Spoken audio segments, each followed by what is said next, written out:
से मैं सांसद हूँ और आज इस अल्पसंख्यक अधिकार दिवस में पहली बार मुझको आने का अवसर मिला। इसके लिए अपने सम्मानित जिलाधिकारी आदरणीय अमित सिंह जी का मैं बहुत दिल की गहराई से बहुत आभार व्यक्त करता हूँ। और एक बात आपको विश्वास दिलाना चाहता हूँ,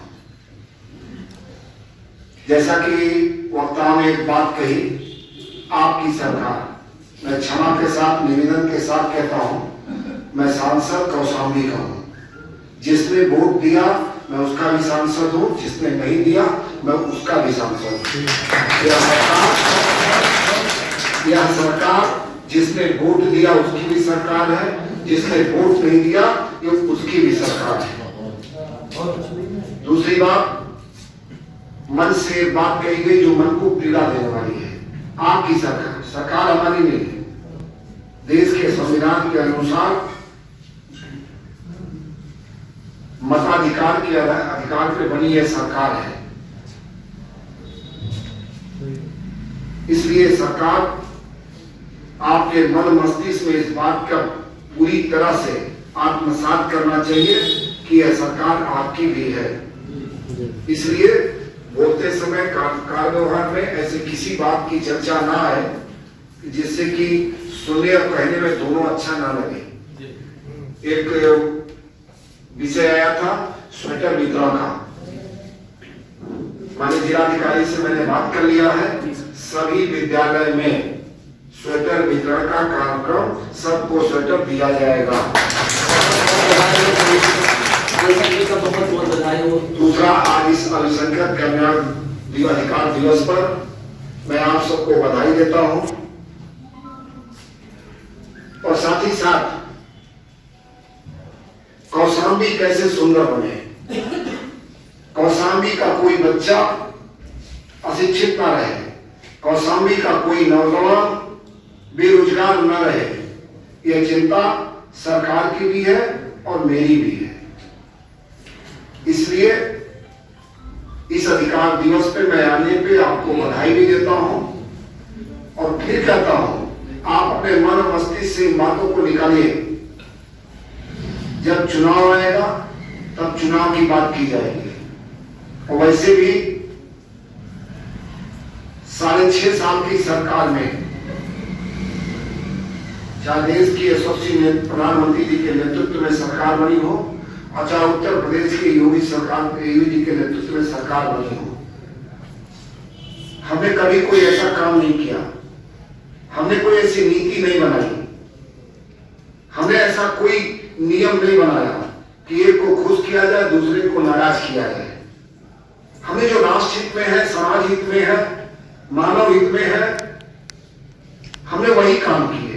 रणनीति के तहत, सोची समझी राजनीतिक साजिश के तहत एक लंबे समय से इस देश में भारतीय जनता पार्टी को, अल्पसंख्यक समुदाय को में भय पैदा किया गया, हमारे नाम का डर पैदा किया गया, हमको समाज से और समाज से हमेशा दूर रखने का काम किया गया। अगर देश के यशस्वी प्रधानमंत्री जी निर्णय लेते हैं बेटी बचाओ बेटी पढ़ाओ, तो हमने ये भेदभाव नहीं किया वो बेटी किसकी है। अगर देश के यशस्वी प्रधानमंत्री जी ने कहा कि उज्ज्वला गैस कनेक्शन देना है, तो हमने किसी के जाति के आधार पर, धर्म के आधार पर, क्षेत्र के आधार पर हमने भेदभाव नहीं किया। अगर देश के यशस्वी प्रधानमंत्री जी ने निर्णय लिया कि गरीब के सर पे छत होनी चाहिए, तो हमने उसमें जाति नहीं देखा, धर्म नहीं देखा, क्षेत्र नहीं देखा। अगर हमने कहा कि इस देश के किसानों को आत्मनिर्भर बनना चाहिए, तो हमने ये नहीं पूछा वो किसान किस जाति का है, किस धर्म का है, किस क्षेत्र का है, हमने सबके सशक्तिकरण का काम किया।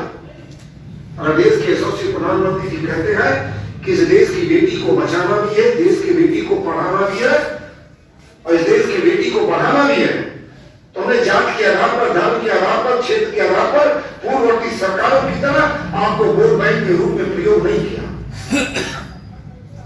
हमने पूरे मनोभाव से बेटी को बेटी समझा, वो चाहे जिस जाति की हो, चाहे जिस धर्म की हो, चाहे जिस संप्रदाय की हो, उसका प्रत्यक्ष उदाहरण है। पूर्ववर्ती सरकारें इस तरह का नियम बनाती थी कि कोई अगर मुस्लिम माइनॉरिटी की महिला है, बहन है, तो वो अकेले हज आकाश में नहीं जा सकती, लेकिन सरकार अगर महिला सशक्तिकरण की बात करती है तो हम अपने मुस्लिम बहनों बेटियों को इतना सशक्त करना चाहते हैं, इतना मजबूत करना चाहते हैं कि वह बेटी की तरह हिंदू की बेटी विदेश जा सकती है, अन्य धर्म की बेटी विदेश जा सकती है, तो अल्पसंख्यक समुदाय में आने वाले चाहे मुस्लिम हो, जैन हो, सिख हो, ईसाई हो, उनकी भी बेटियों को उतना मजबूत करना सरकार की प्राथमिकता है। एक राजनीतिक विषय है, उनको कहना चाहिए कि नहीं कहना चाहिए, लेकिन मैं पूरी ईमानदारी के साथ कहता हूं, 3 तलाक के नाम पर सरकार के 3 तलाक के निर्णय को लेके लोगों में भ्रम फैलाया गया। मैं कहना चाहता हूं, हिंदू धर्म में भी बाल विवाह था, हिंदू धर्म में भी सती प्रथा थी, इस तरह की कुरीतियां थी, लेकिन समाज के अंदर से आवाज निकली और देश ने कानून बनाया। आज हिंदू धर्म इन कुरीतियों से मुक्त हुआ, चाहे सती प्रथा हो, चाहे बाल विवाह हो, चाहे विधवा विवाह हो, आज हिंदू समाज इससे मुक्त हुआ। जब 3 तलाक दुनिया के कई इस्लामिक देशों में इसको अमान्य कर दिया गया हो, तब भारत जैसे देश में इसकी कोई आवश्यकता नहीं है। मैं अपना छोटा सा परिचय बताता हूं, मेरे जीवन का 2 घटना में बताता हूं। मेरे जीवन का बहुत बड़ा हिस्सा, मेरे बहुत जीवन का बहुत महत्वपूर्ण क्षण, मेरा लालन पालन अगर हुआ है तो अटाला पर हुआ है।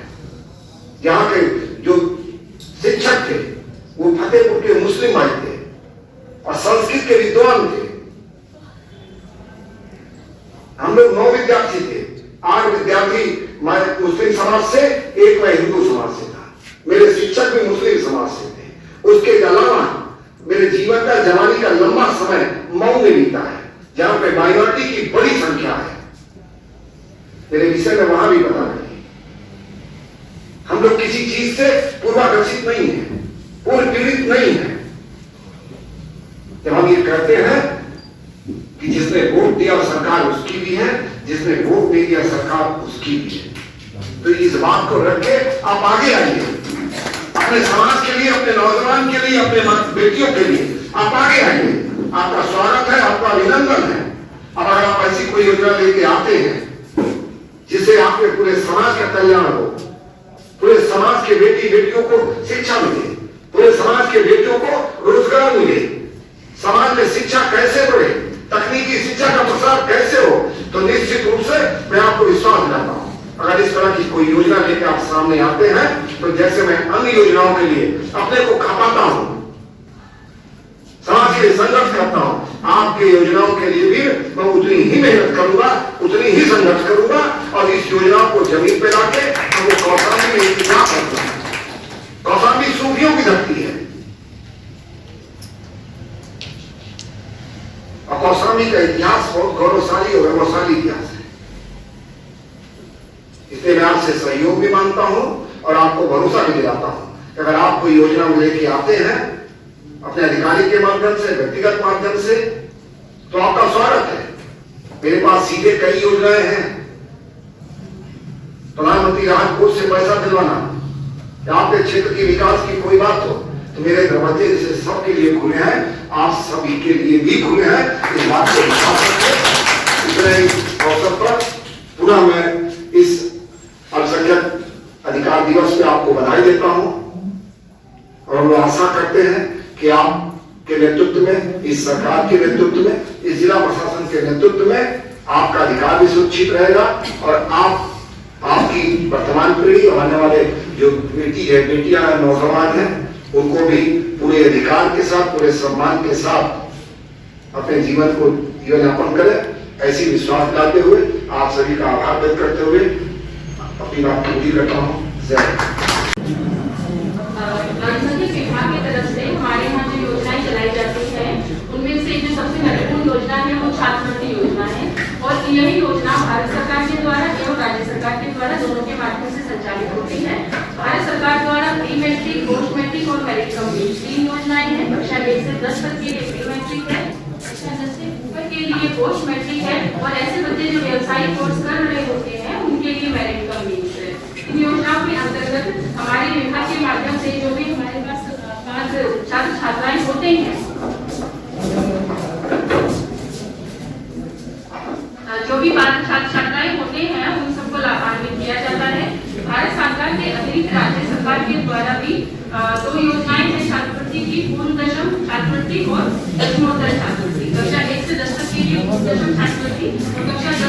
वर्ग के बच्चों के लिए दशमोत्तर छात्रवृत्ति योजना का इम्प्लीमेंटेशन किया जाता है। छात्रवृत्ति योजना के अतिरिक्त एक योजना शादी अनुदान योजना है जो हमारे विभाग के माध्यम से इम्प्लीमेंट की जाती है। इस योजना के अंतर्गत वो सभी लोग जो अल्पसंख्यक वर्ग से संबंध रखते हैं उन सबकी, और अगर जो बीपीएल है यानी लो पॉवर्टी लाइन से है, उन सबकी बच्चों की शादी के लिए प्रति बेटी 20,000 का अनुदान विभाग के माध्यम से दिया जाता है। अल्पसंख्यक वर्ग के बच्चों के लिए सिलाई कटाई कंप्यूटर प्रोग्राम एवं इलेक्ट्रॉनिक मैकेनिक आदि कोर्सेज का प्रशिक्षण प्रदान करने के लिए हमारे पास मंथनपुर में 2 मिनी ITI है। इसके अतिरिक्त एक योजना विरासत योजना है। ऐसे लोग जो ऐसे आर्टिजन्स जो हैंडीक्राफ्ट का काम करते हैं लेकिन आर्थिक समस्याओं के चलते वो अपना निजी सेटअप नहीं कर पाते हैं, ऐसे लोगों के लिए विरासत योजना चलाई जाती है। इसमें शर्त यह होती है कि ग्रामीण क्षेत्रों में उनकी वार्षिक आय 98,000 तक, अधिकतम 98,000 होनी चाहिए और शहरी क्षेत्रों में उनकी वार्षिक आय अधिकतम 1,20,000 होनी चाहिए।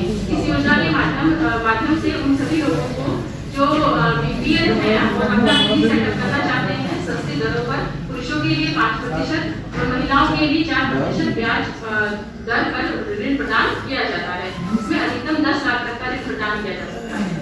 इसके अलावा हमारे पास 4-5 NGOs हैं जो हमारे जनपद में काम कर रहे हैं भारत सरकार के माध्यम से।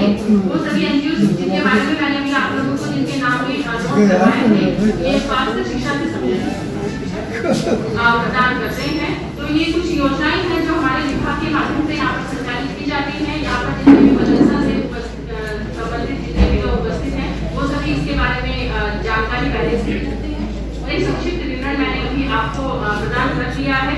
उम्मीद करती हूँ कि आपके आसपास जितने भी लोग ऐसे होंगे जिन्हें इस तरीके की योजनाओं से बहुत बड़ी समस्या है और आप में से कोई वरिष्ठ जानकार जो रखना चाहता हो अपनी बात रखे, जिससे उस पे कुछ समस्या अगर ऐसी है आप लोगों की, आपके समुदाय से संबंधित, आपके समाज से संबंधित, आपके समाज के बच्चों के उत्थान कल्याण और विकास के लिए अगर कोई समस्या सुझाव है तो निश्चित रूप से कोई संक्षिप्त में अपनी बात कहे। माननीय सांसद जी से मेरा अनुरोध है, मैं इजहार अहमद मदरसा हिसामुल कश्यपुरम कौशाम्बी जो एडेड मदरसे की श्रेणी में आता है, जनपद में कुल 11 मदरसे एडेड है। कितने मदरसे एडेड हैं? 11 के मैनेजर हैं यहाँ पे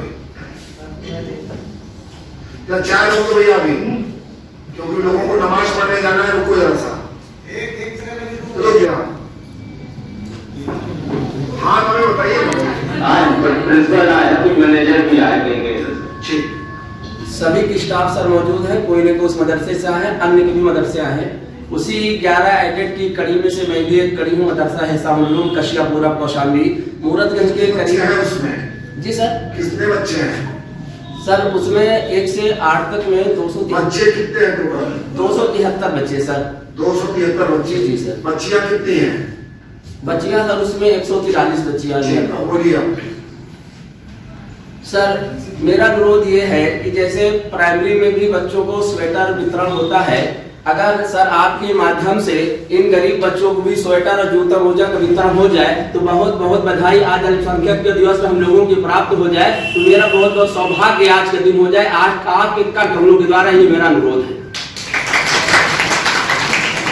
सर 2 मदरसे हैं, एक मंचनपुर में ही स्थित है, 2 मदरसे, उनमें सर मेरी ITI चल रहा है और वहीं पर सर ये प्रशिक्षण दिया है। कितने बच्चे हैं उसमें?